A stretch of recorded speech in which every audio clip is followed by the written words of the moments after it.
Bismillahirrahmanirrahim. Assalamualaikum warahmatullahi wabarakatuh. Halo teman-teman semuanya, perkenalkan nama saya Intan Ajahra Widiarno dari kelas PG PAUD non-reguler semester 5. Di video kali ini saya akan mempresentasikan hasil penelitian saya untuk memenuhi tugas mata kuliah yaitu penelitian pendidikan dengan judul penelitiannya yaitu ekspektasi orang tua terhadap pembelajaran bagi anak usia dini dalam membaca, menulis, dan juga berhitung atau kita kenal dengan calistung. Silakan teman-teman untuk menyimak videonya. Adapun materi yang akan saya bahas dalam presentasi saya kali ini, yang pertama itu tentang bab 1 tentang pendahuluan, di dalamnya terdapat latar belakang dan juga tujuan. Yang kedua yaitu bab 2 yaitu tentang variabel, pengertian, ciri-ciri, dan juga definisi operasional. Dan bab 3-nya yaitu tentang metode, dan di dalamnya terdapat jenis penelitian, sumber data, teknik pengumpulan data, serta metode analisis data. Yang pertama yaitu ada latar belakang. Nah, sudah kita ketahui bahwa peran orang tua ini merupakan hal yang sangat penting dalam pendidikan anak ya, terutama anak-anak usia dini. Orang tua tuntut harus mampu memposisikan diri sebagai pengajar dan pendidik bagi anak dengan harapan mendapatkan anak yang kelak akan menjadi generasi penerus yang baik. Nah, peran orang tua ini merupakan perilaku yang berkenaan dengan orang tua dalam memegang posisi tertentu dalam keluarga yang di dalamnya berfungsi sebagai pengasuh, pembimbing, dan pendidik bagi anaknya. Nah, ketika orang tua ini menginginkan harapan yang tinggi terhadap perkembangan anak, maka mesti mempersiapkan segala hal baik secara fisik maupun secara mental demi kemajuan dan perkembangan anak sejak anak lahir, sekolah hingga dewasanya. Nah, karena pada hakikatnya Islam sangat menekankan kemampuan orang tua dalam mendidik anak-anaknya. Nah, kecenderungan-kecenderungan serta hasrat keinginan orang tua yang begitu mendambakan anaknya bisa membaca, menulis, dan juga berhitung ini, serta harapan orang tua yang menyekolahkan anaknya ke taman kanak-kanak atau TK ini, yaitu untuk melatih anak supaya menjadi mandiri dan juga disiplin, melatih menjadi anak yang berakhlakul karimah, dan mendidik menjadi anak yang soleh dan juga soleha, dan juga melatih aspek-aspek perkembangan yang ada pada anak, dan menginginkan anak-anak ini menjadi orang yang berkepribadian sempurna. Nah, inilah menjadi daya tarik tersendiri bagi penulis untuk membuat judul, nah, ekspektasi orang tua terhadap pembelajaran bagi anak usia dini dalam membaca, menulis, dan juga berhitung. Nah, oleh karena itu, solusi yang harus dilakukan agar orang tua tidak mempunyai ekspektasi atau memaksa anak usia dini calistung, yaitu dengan memberikan pemahaman pada orang tuanya agar mempunyai persepsi sama dengan pihak sekolah, bahwa anak ini tidak harus dituntut untuk calistung. Nah, adapun tujuan yang ingin dicapai dalam penelitian ini yaitu memberikan informasi dan memberikan pemahaman kepada orang tua mengenai pembelajaran anak usia dini dan juga tujuan-tujuan yang dicapai. Nah, agar orang tua dan juga sekolah ini selaras atau bekerja sama dalam membimbing dan juga mendidik anaknya.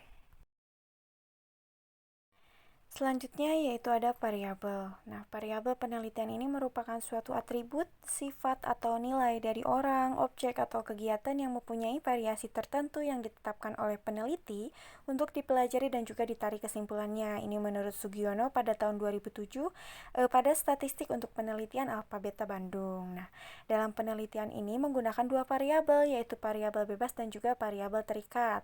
Yang pertama yaitu variabel bebas atau independen, yang mana ini yaitu ekspektasi orang tua terhadap anak ditandai dengan X.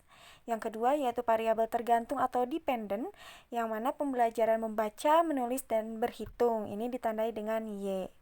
Nah, variabel terikat. Variabel terikat ini merupakan apa yang sedang diukur dalam percobaan. Nah, ini adalah perubahan sebagai hasil dari perubahan pada variabel bebas. Nah, variabel terikat ini merespon variabel bebas. Nah, variabel penelitian ini disebut terikat karena tergantung pada variabel bebasnya.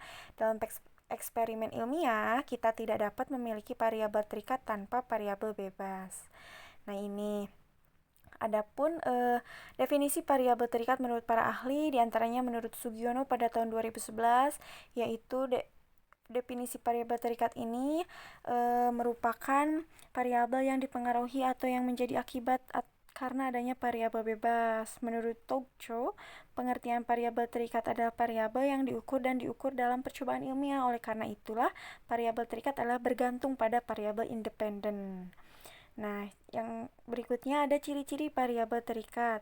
Variabel terikat juga disebut dengan variabel respon, variabel terukur, variabel yang diamati, variabel respon, variabel yang dijelaskan, variabel hasil, variabel eksperimental, variabel output, dan variabel yang diprediksi atau diasumsikan oleh variabel prediktor atau bebas.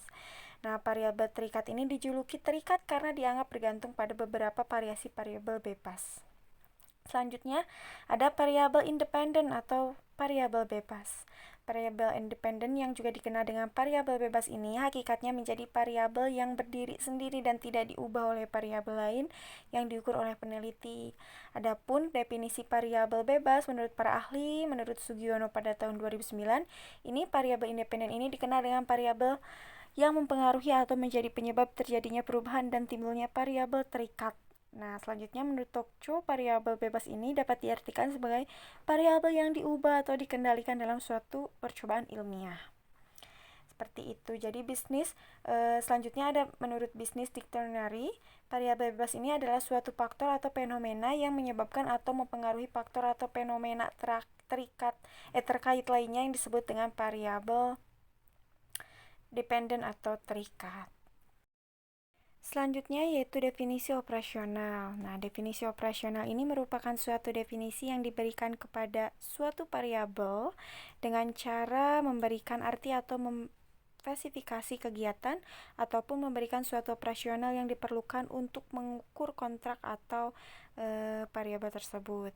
Kegunaan definisi operasional dalam penelitian adalah untuk memberi batasan dan juga pengertian yang jelas tentang variabel sehingga tidak terjadi kesalahpahaman mengenai data yang akan dikumpulkan dan menghindari kesesatan atau pada alat pengumpulan data. Nah, adapun definisi operasional dalam penelitian ini antara lain satu, anak usia dini adalah dalam peraturan presiden Perpres nomor 60 tahun 2013, anak usia dini adalah bayi yang baru lahir hingga anak-anak yang belum genap berusia 6 tahun. Dalam pemantauan tumbuh kembangnya, kelompok usia ini dibagi lagi menjadi janin dalam kandungan sampai lahir. Nah, lahir sampai dengan usia 28 hari, usia 1 sampai 24 bulan, dan usia 2 sampai 6 bulan. Yang kedua yaitu membaca, menulis, dan berhitung adalah bisa dianggap sebagai metode belajar yang bisa diajarkan orang tua kepada buah hati yang berusia 4 sampai 7 tahun. Yang terakhir yaitu ada metode. Nah, jenis penelitian yang digunakan dalam penelitian ini yaitu penelitian kualitatif. Nah, menurut Profesor Dr. Sugiono, metode penelitian kualitatif ini dinamakan sebagai metode baru karena popularitasnya belum lama. Dinamakan metode positivistik karena berdasarkan pada filsafat positivisme. Metode ini disebut juga sebagai metode artistik karena proses penelitian lebih bersifat seni atau kurang berpola, dan disebut sebagai metode interpretif karena data hasil penelitian lebih berkenaan dengan interpretasi terhadap data yang ditentukan di lapangan. Nah, menurut Purwandari, penelitian kualitatif ini merupakan penelitian yang menghasilkan dan mengolah data yang sifatnya deskriptif seperti transkripsi wawancara, catatan lapangan, gambar, foto, rekaman video, dan lain-lain. Penelitian kualitatif ini bertujuan untuk mendapatkan pemahaman yang sifatnya umum terhadap kenyataan sosial dari perspektif partisipan. Selanjutnya ada sumber data. Dalam penelitian ini terdapat dari utama primer dan data utama primer dan data pendukung sekunder.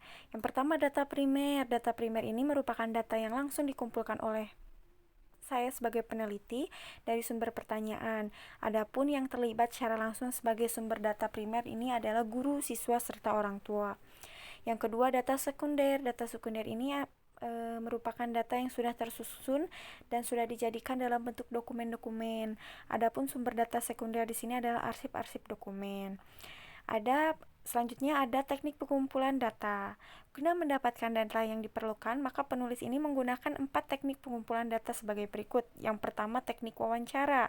Teknik wawancara ini suatu percakapan tanya jawab lisan antara dua orang atau lebih yang berhadapan secara fisik dan diarahkan pada satu arah pembicaraan tertentu terkait permasalahan. Nah, dalam penelitian ini, penulis menggunakan metode wawancara bebas terpimpin. Rangkaian pertanyaan yang dipersiapkan penulis ajukan kepada guru, siswa, dan orang tua siswa. Selanjutnya ada teknik dokumentasi. Nah, tentu saja metode dokumentasi ini mengumpulkan data melalui peninggalan tertulis, terutama berupa arsip-arsip dan termasuk buku-buku tentang pendapat, teori, dan lain-lain yang berhubungan dengan masalah penelitian. Selanjutnya ada teknik observasi. Metode observasi adalah pengamatan dan pencatatan dengan sistematik tentang fenomena yang diselidiki. Selanjutnya ada metode analisis data. Setelah data terkumpul, langkah selanjutnya ialah pengolahan data sesuai dengan jenis dan kebutuhan tujuan penelitian. Data yang bersifat kualitatif diolah dengan cara tabulasi data, dan data yang bersifat kualitatif terutama dari hasil wawancara diolah secara kualitatif. Prosedur yang ditempuh selama pengelolaan data berlangsung meliputi melakukan pengelompokan data sesuai dengan jenisnya dan mencari keterkaitan di antara data tersebut. Selanjutnya, sebagai kegiatan terakhir dalam penulisan proposal ini, penelitian ini adalah analisa data yang dilakukan setelah semua data terkumpul dan diolah. Analisa data ini dilakukan dengan menggunakan pendekatan kualitatif. Artinya bahwa data yang terkumpul tersebut kemudian digambarkan dengan kata-kata, dipisahkan menurut pola pikir induktif. Nah, dan juga dilihat dari fakta-fakta serta peristiwa khusus dan kemudian digeneralisasikan bersifat umum. Nah, selanjutnya analisis data dengan pendekatan kualitatif ini dilakukan sejak awal kegiatan sampai dengan akhir kegiatan. Nah, langkah-langkah analisis data yang dilakukan agar penyajian data lebih bermakna dan mudah dipahami ini meliputi pengumpulan data, reduksi data, display data, dan penarikan kesimpulan. 4 tahap kegiatan ini merupakan proses siklus dan interaktif. Mungkin itu yang bisa saya sampaikan pada presentasi saya kali ini. Mohon maaf jika banyak kekurangan dan juga kesalahan. Wassalamualaikum warahmatullahi wabarakatuh.